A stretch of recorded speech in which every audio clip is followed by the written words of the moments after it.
بسم الله الرحمن الرحيم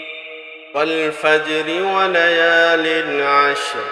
والشفع والوتر والليل إذا يسر هل في ذلك قسم لذي حجر ألم تر كيف فعل ربك بعاد إرم ذات العماد التي لم يخلق مثلها في البلاد وثمود الذين جابوا الصخر بالواد وفرعون ذي الأوتاد الذين طغوا في البلاد فأكثروا فيها الفساد فصب عليهم ربك سوط عذاب إن ربك لبالمرصاد فأما الإنسان إذا ما ابتلاه ربه فأكرمه ونعمه فيقول ربي أكرمن وأما إذا ما ابتلاه فقدر عليه رزقه فيقول ربي أهانن كلا بل لا تكرمون اليتيم ولا تحاضون على طعام المسكين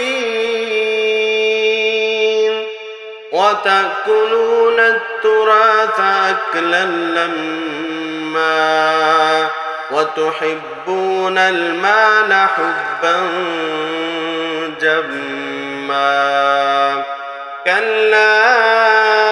إذا دكت الأرض دكا دكا وجاء ربك والملك صفا صفا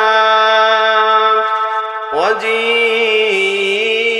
يومئذ بجهنم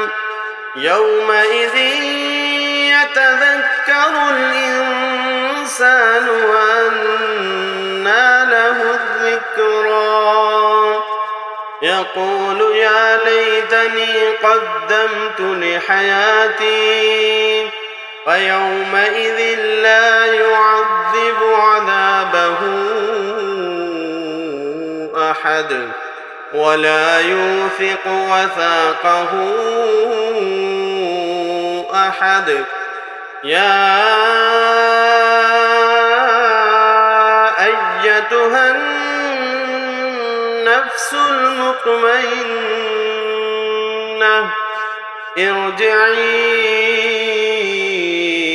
إلى ربك راضية مرضية